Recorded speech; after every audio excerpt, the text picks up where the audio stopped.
Hello everyone. This video is on the Knewton Alta assignment for section 2.4 called General Strategies for Solving Linear Equations. In this video, I'm going to be going over a preview version of this particular assignment. So please understand that the questions I see in this video may not be the same questions that you see when you work on the assignment yourself. But all the objectives are the same and the structure is the same, so I'm hoping that watching me do some examples here helps you out in some way when you work on the assignment yourself. Alright, so on your assignment page you should be seeing the title, the mastery bar, right, telling you how far along you've gotten. You should be able to see all the objectives with this drop-down menu here. Looks like there are 3 objectives for this particular assignment. Under the current objective, there should be a question related to that objective, and then at the bottom of every question, you'll see a feedback button where you can send feedback to Knewton if you wish. You will not have this instructor cheat button, right, that's for instructors only, but you will see a more instruction button. If you're struggling on a topic or a particular question, click on more instruction and you'll be taken to a page with some further reading or videos to watch or both, and then you can do questions related to that instruction and make progress in the assignment that way. Alright, so this first objective is solve an equation using the distributive property with variables on both sides. Now the whole strategy for solving equations, linear equations, a linear equation is simply one where the variable has the first power on it, and that's the highest power on that variable, and there are no variables in denominators. That's really the basic of a linear equation in one variable. And I've discussed in previous videos in section 2.3, sections 2.1 and 2.2, my strategy for solving linear equations. And I'll go over that. I'll speak out my strategy again as we go through these equations here. So I'm going to write this equation out, and we'll solve for r, right? Find the value of r that I can plug in to make a true statement. So it's -9 times the quantity r plus 3. Then you have plus 11. Alright, that's on the left side, and then the expression on the right side of the equal sign is -9 times the quantity 11r plus 1. And then after that we have -7. So I've mentioned this in previous videos in this chapter 2. We simplify the expressions on both sides after every single step we perform, even in the beginning. So simplifying means, get rid of parentheses wherever you can. And if there's a sum or a difference, here I have some sums, addition inside parentheses, you'll get rid of the parentheses using the distributive property. Right, so I'm going to be distributing this -9 over this r plus 3 here. And same thing over here, I'll be distributing the -9 over the 11r plus 1. So we do that to get rid of parentheses. -9 times r plus 3 would be -9r minus 27, and then you still have the plus 11 afterwards. And over here, distributing the -9 over the 11r plus 1, I have -99r and then -9, and then you have the -7 afterwards. So you get rid of parentheses, you combine like terms, right? Add like terms together, and that's when you're done simplifying. So over here, there's negative 9r, and the constant terms, the terms without variables, those will go together. Negative 27, plus 11 would be negative 16. So there's the left side, totally simplified. And then the right side, you have negative 99r. That's the only r term. And then the constant terms would go together. Negative 7 and negative 9 add up to negative 16.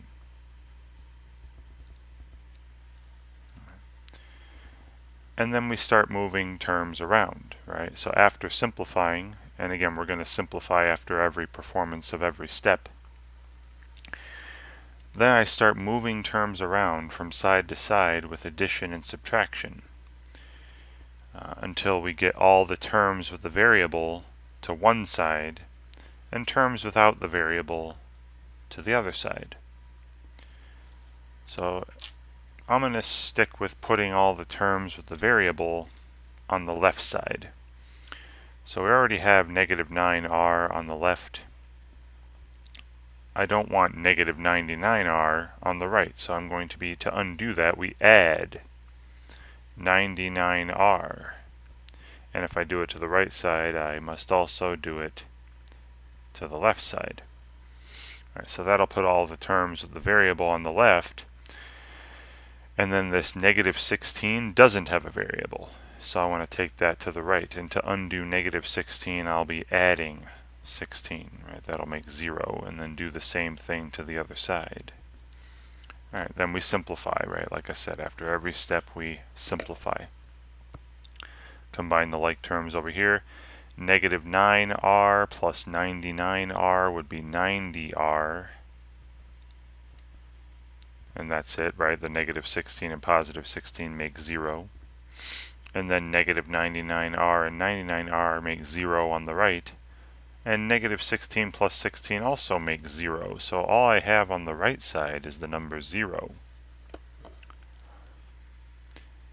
Alright, then after adding and subtracting, to get the terms of the variable on one side, terms without the variable on the other, and simplifying, we can then perform a simple multiplication or division to get the variable alone. 90 times r, I divide by 90. Right, to get r alone, undo multiplication by division. Divide both sides by 90.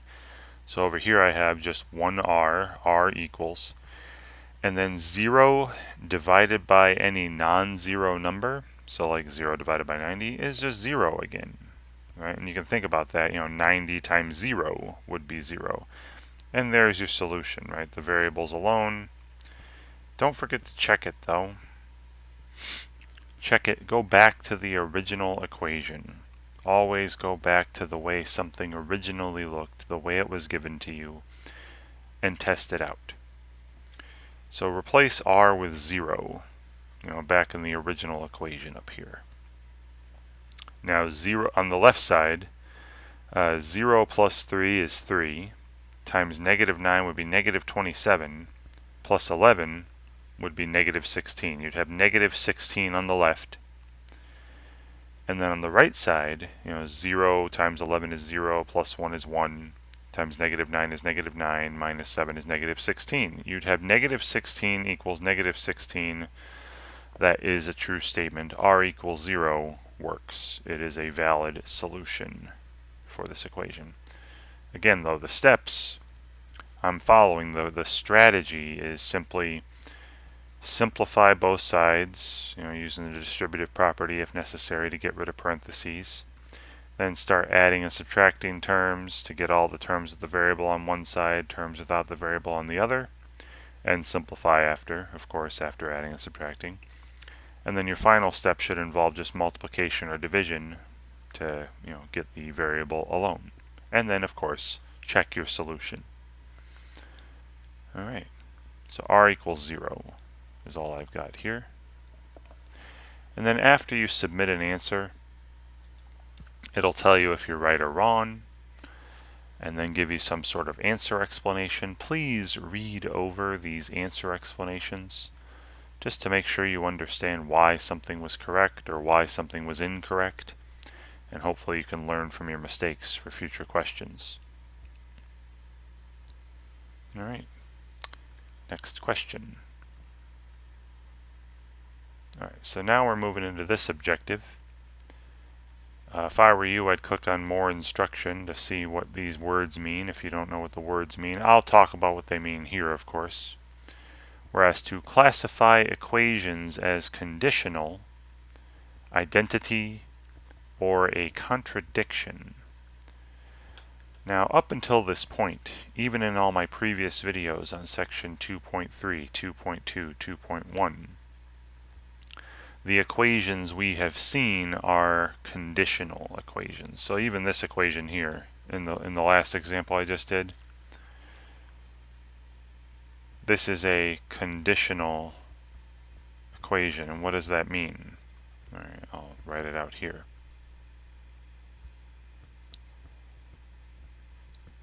Okay, a conditional equation, it's an equation that's true, that's satisfied only under certain conditions. Only has certain solutions. Only satisfied under certain conditions. So like, this equation is only true if r equals 0, right? It's only true under this specific condition. And that's it. That's the only time it's true, is when r equals 0. Now the other two words they bring up are identities. Now an equation is called an identity if it is true for every allowable value of the variables. So basically true all the time. The equation is true for any, I'll say, allowable value. Because there are times, and you'll see this in the future of this course, there are times where some values are not allowed to be plugged into a variable because it'll make you divide by 0 or something like that, something that's not allowed. So a quick example of this would be, say, 2 times the quantity x plus 1 equals 2x plus 2. This equation is true for any value of x.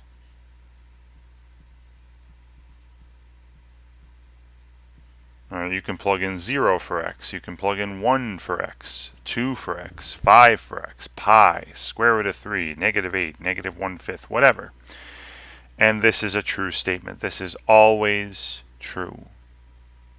Right? That is an identity. Something that's true no matter what you plug in, as long as it's allowed to be plugged in. Right? And then the other word that's mentioned in this objective is contradiction.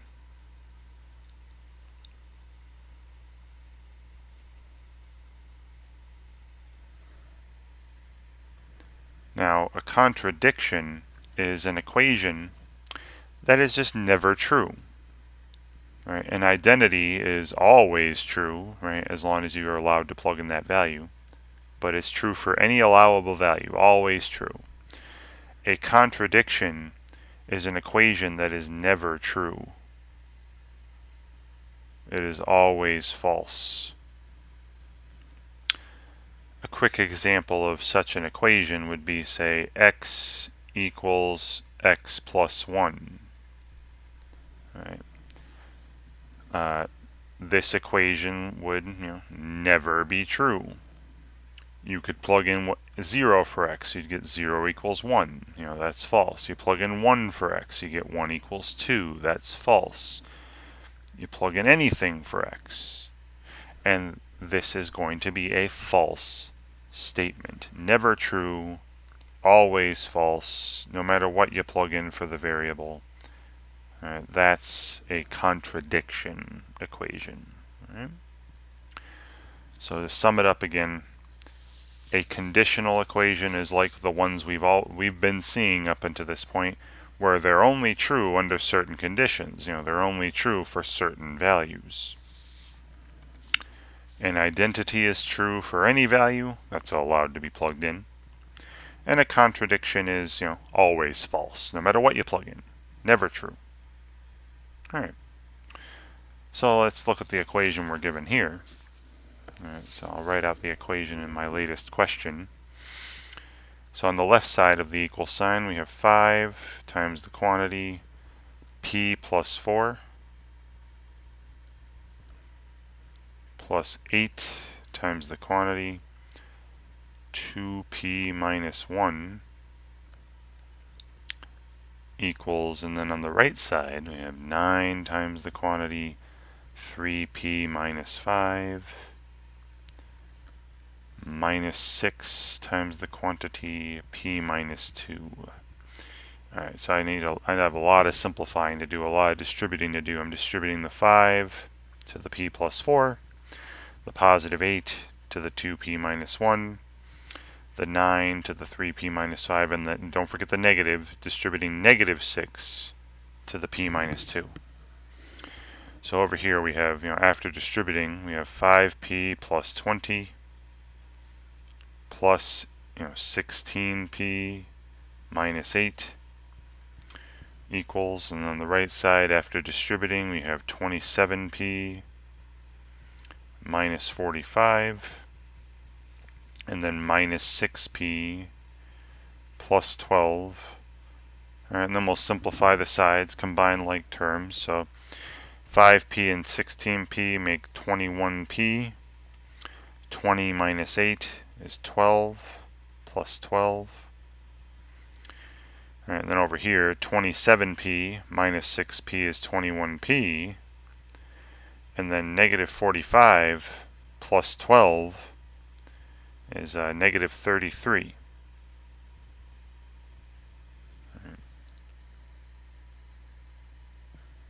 Now you look at this and you're like, okay, I don't know what this is yet. I don't know if it's conditional, only true for certain value, or if it's an identity, or if it's a contradiction.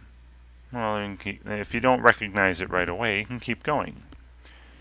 After simplifying the sides, I then do some addition and subtraction to get the variables on one side. So that would, let's say I want to take them to the left. So I got 21p over here already.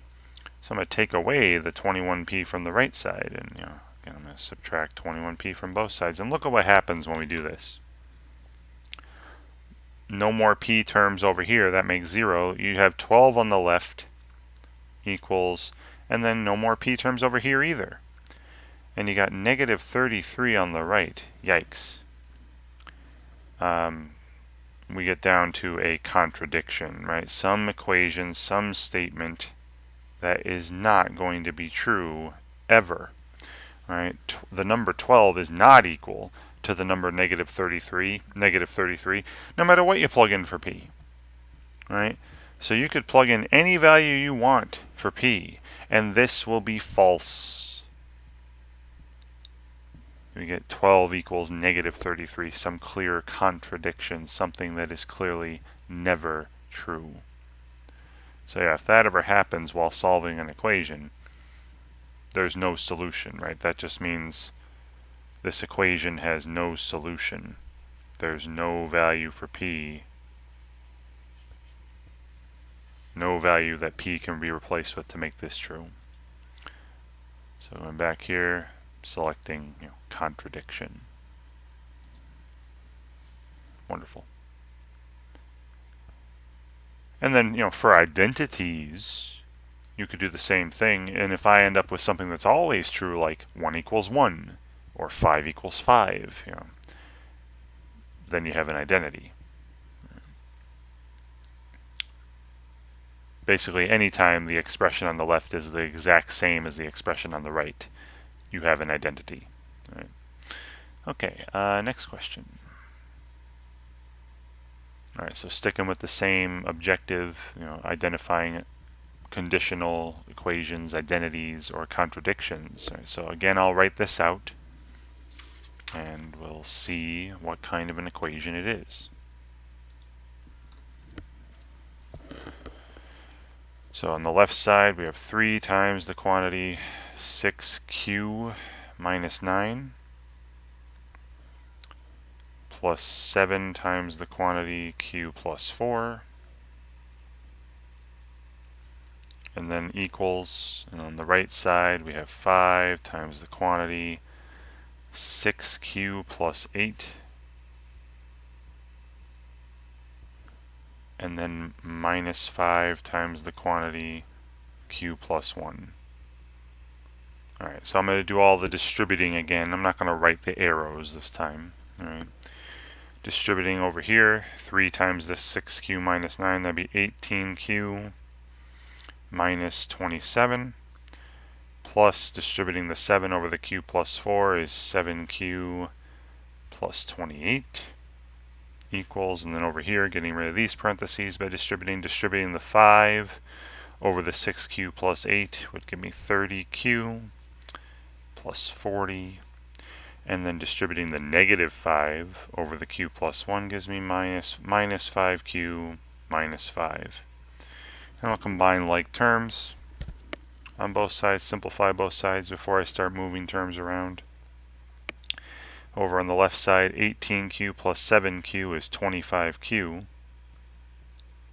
and then negative 27 plus 28 is positive 1. Then over here, 30q minus 5q is 25q, and then positive 40 and negative 5 make positive 35. So I'm hoping you can see right now that this is another contradiction, because they both have 25q, so I could just subtract 25q from both sides. We get 1 on the left, 35 on the right, and this is definitely a contradiction. Right, some statement that is never true, has no solution. So just like the previous problem, right, you start trying to solve an equation, and if you ever end up with a statement where the left expression is clearly never the same as the right expression, 1 will never be equal to 35, no matter what you plugged in for q earlier. The equation has no solution. That is a contradiction.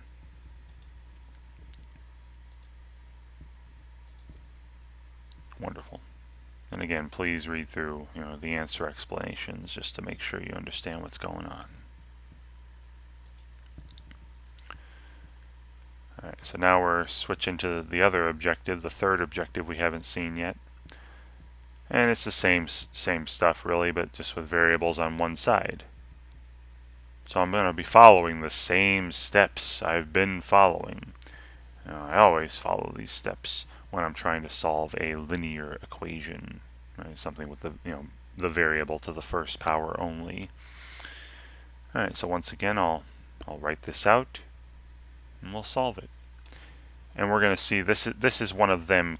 Now we're not asked to say it, but this is one of those conditional equations, right? An equation that's only true for certain values of the variable, and we're going to see this is only true for one value of b. So new paper. Alright, so here we go. The equation we're given is negative 8 times the quantity 2b plus 8, and then after that plus 7. That's the left side, right, equals, and then the right side is simply the number negative 137. Alright, so first I'm distributing the negative 8. We'll simplify the sides, right? Always start off simplifying sides as much as you can. And then, especially, again, this is the strategy for linear equations. And then we'll start adding and subtracting, and then we'll multiply or divide. Right, so we have, after distributing the negative 8 over this 2b plus 8, that'd be negative 16b minus 64. And then you still have the plus 7, right? That wasn't in parentheses. You're not distributing to the plus 7. Equals negative 137. And then we can combine the numerical terms, or the constant terms. Negative 64 plus 7 would be negative 57. So we have negative 16b minus 57 equals negative 137. All right, and then the term with the variable is already on the left side, so I'm going to keep it there. Just want to get rid of this term without the variable, so I'm going to be adding 57, right? That'll make 0, and then do the same thing to the other side. So now we have negative 16b on the left, and then negative 137 plus 57 would be negative 80 on the right. And then my final step is to divide by negative 16. Right, to undo that, cancel that, and get the variable alone. We have b on the left, 1b, and then a negative divided by a negative is positive, and 16 goes into 85 times. b is positive 5. And I'll put a little check mark next to it, reminding you to check your solution. Plug 5 back in here. And then that's 10 plus 8 is 18. 8 times 18, 80 plus 64, negative 144, plus 7 would be negative 137. This indeed works. And so we have, and again, that would be called a conditional equation. It's only true for a certain value or certain values of the variable under certain conditions. All right. Next question.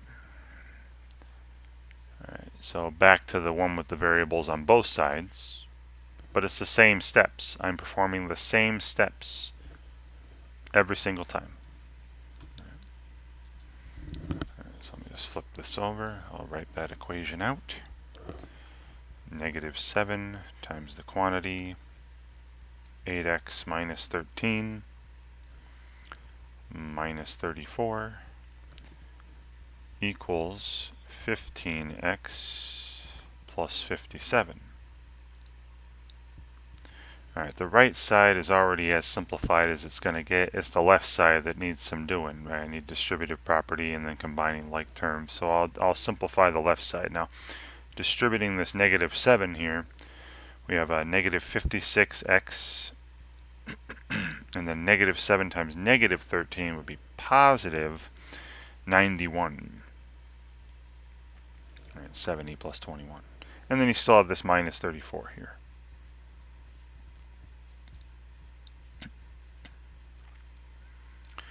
Alright, and then 91 and minus 34 would be 57. So we have negative 56x plus 57 equals 15x plus 57. And I hope you see that the solution is 0. But let's move the terms around. Right, now that both sides are simplified, let's say I want to take the variables to the left side, so I'd subtract the 15x from both sides. That'll get all the terms with x on the left. And then take away 57 to get all the terms without x on the right. On the left side, I'd have, negative 71x equals 0. Because both of these would add up to nothing. And hopefully you can see then that x must be 0. Right? The only number you can multiply a non-zero number by and still get 0 is 0 itself. Right? You could write divided by negative 71, but remember 0 divided by some non-zero number is going to be 0. So x equals 0, and then again, don't forget to check. If you plugged in 0 for x on both sides, you get 57 equals 57. It would be true. Right. Great. And again, that's what they call a conditional equation. All right. Great. All right, so back to where there's only variables on the one side. So once again, I'll write this out, and we'll do it on paper. All right, so we have negative 8 times the quantity 5b minus 10 plus 5 equals negative 115. Alright, so I'm going to simplify the left side. The right side is just a number, right? It's already simplified completely. distribute the negative 8 here, we'd have negative 40b and then plus 80. And then don't forget the plus 5 there, and equals negative 115. Then combining like terms, combining these two constant terms, we have negative 40b plus 85 on the left equals negative 115 on the right. And then, the term with the variables already on the left. So let's get rid of this 85. Subtract 85 from both sides to get all the terms without the variable on the right side. So I'm left with negative 40b on the left, and then negative 200 on the right. And now to get the variable alone, I simply divide by negative 40 and do it to both sides. So b is positive 5. And don't forget to check it, go back up there, plug it in, see if you get negative 115 equals negative 115, and you should. Okay. Great. Another conditional equation where there's only the certain solutions. B equals 5. Okay. Again with the variable on the one side, so I'm just going to flip this page over, and we'll write this equation out and solve it. Same steps though, I'm doing the same thing every single time, you may have noticed. So negative 9 times the quantity 2y minus 3 equals 18. Alright, so you want to simplify this side, get rid of the parentheses, distribute the negative 9, that's negative 18y plus 27 equals 18. Right, and then I would subtract the 27, right, to get all the terms without the variable on the right side. So we have negative 18y equals, and then 18 minus 27 is negative 9. Right. And then divide both sides by negative 18. And now we have y on the left equals, now negative divided by negative is positive, and 9/18, right? 9 goes into 18 twice, so this reduces to 1/2. A fraction value. And then check it, right? Don't forget to check it, but it should work. You'd have negative 9 times negative 2 is positive 18. That's totally true. So y equals positive 1/2 here. And they already have the y equals, right? So I just pop in the number 1 divided by 2. I'm sure it would also take 0.5, right? The decimal version. As long as it's equivalent to the correct answer, it should take it. Alright. Alright, so looks like one last one here with the variable on the one side. So again, once again I will write this out, and we'll do it on paper. So here we have negative 6 times the quantity 5a minus 11, and then after that minus 2 equals negative 236. So distribute the negative 6 over this 5a minus 11. We have negative 30a plus 66 minus 2 after equals negative 236. Then combining the constant terms here, I have negative 30a plus 64 equals negative 236. Alright, and then subtracting 64 from both sides will give me all the variable terms on the left and non-variable terms on the right. I have negative 30a equals negative 300. And then dividing by negative 30, I get my a alone. I get the solution of the equation. It's positive 10. Alright, a on the left, and then negative divided by negative is positive. 300 divided by 30 would just be 10.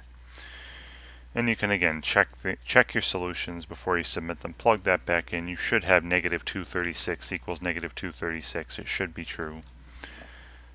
So a equals 10. Wonderful.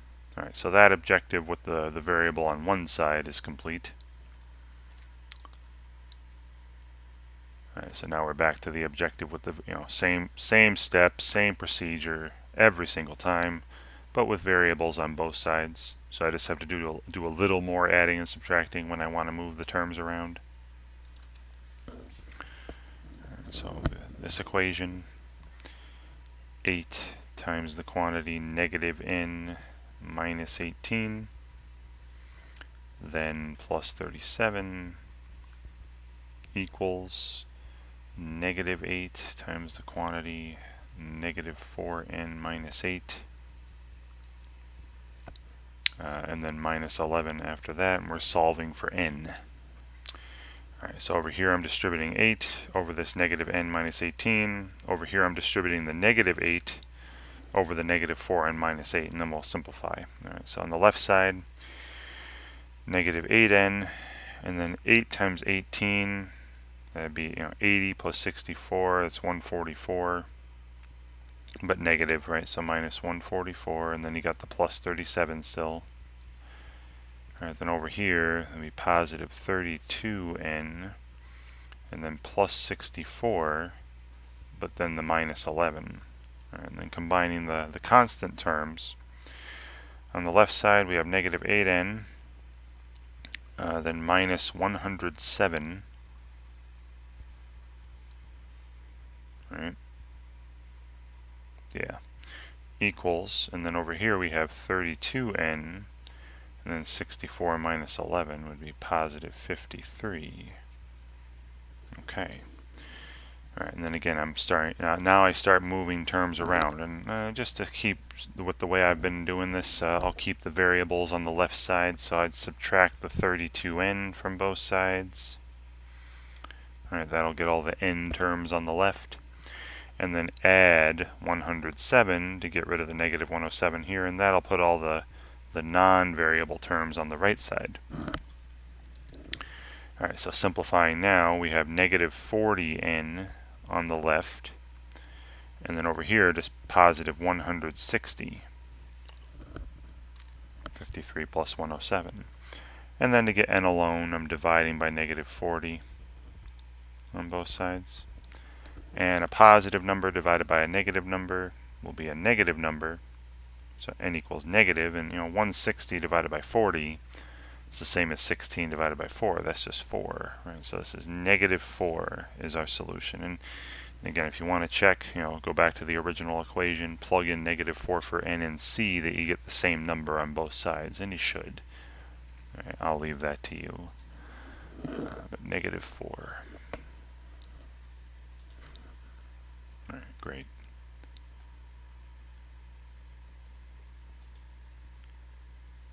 Alright, so it looks like one more here with the variable on both sides. So once again, I'll write this out for you. Do it on some paper.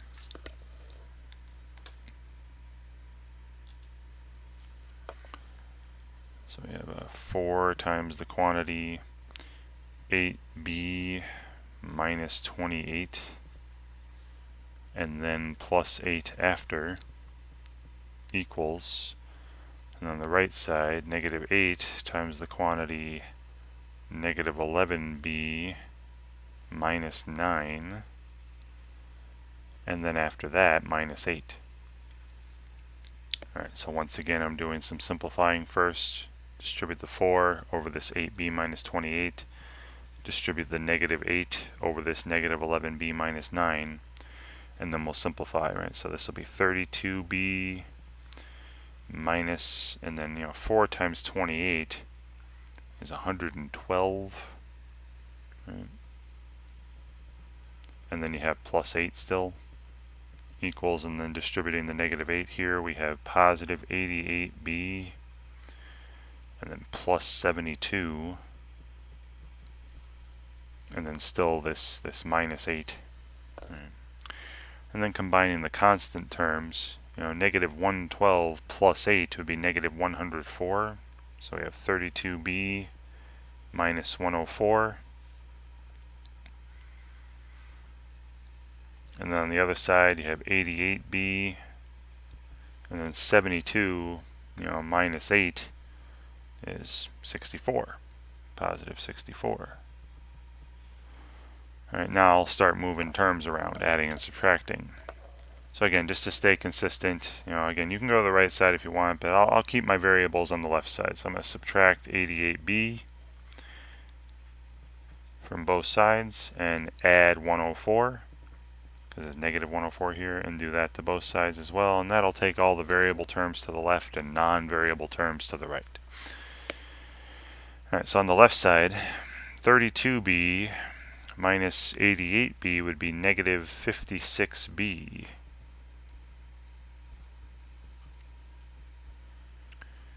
Alright, negative 56b. And on the right side, we just have 64 plus 104 is 168. Positive. Right? And now to get b alone, I divide by negative 56 on both sides.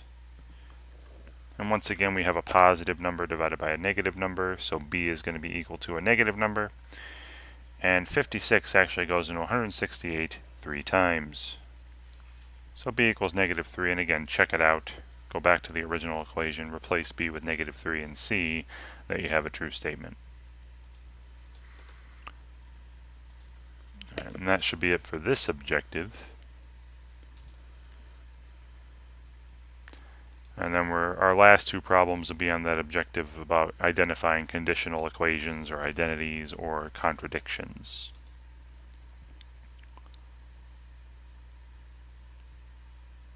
Alright, so again, I'll write this out and we'll go through trying to solve it and see what happens. So on the left side we have 6x minus 10 minus 8 equals, on the right side, 9 plus 4x minus 4x. Alright, well, we simplify the sides first. The left side would be 6x minus 18. The right side is just 9. Alright, the 4x and negative 4x add up to 0. And this looks like a conditional equation. This is only going to be true for a certain value of x, and let's see what that is. Right.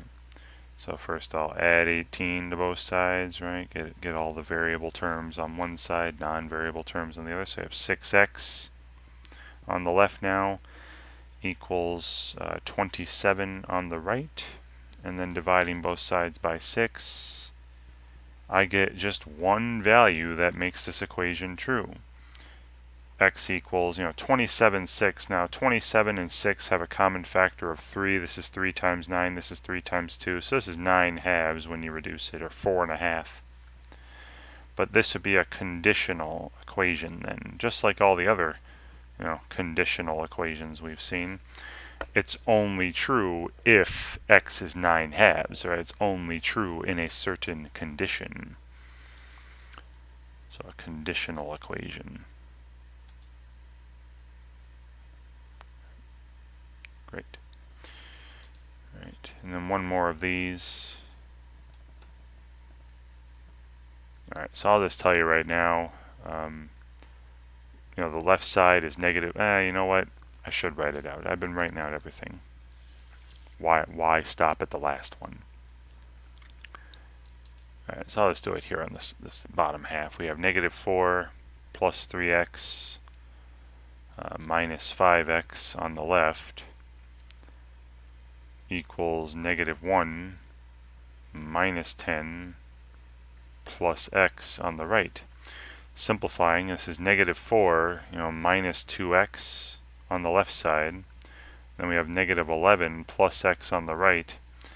This is another conditional equation. I'd have negative 3x after subtracting x on the left, from both sides, and then adding 4 plus 4 would give me negative 7 on the right, and then dividing by negative 3, I get x equals positive 7/3. So it's another conditional equation. Right, this equation is only true in this condition, only if x is 7/3, and it's not true for any other value. Alright, so we haven't seen any identities. I gave you one little example earlier. But remember, an identity is any equation that's true no matter what you plug in, as long as it's allowed to be plugged in. It's always true. An identity is one where if you try to solve it and you ever notice that the expression on the left side is the exact same thing as the expression on the right side, you have an identity. So you may come across those, just haven't in this preview version, sorry. And that should be it for this preview version of this assignment. Now, like I said at the top of the video, the questions I saw here probably aren't going to be the same questions that you see when you work on the assignment yourself, but the objectives are the same, right? The structure is the same. So I'm hoping that watching me go over these examples here help you in some way when you're working on the assignment on your own. And thank you very much for watching.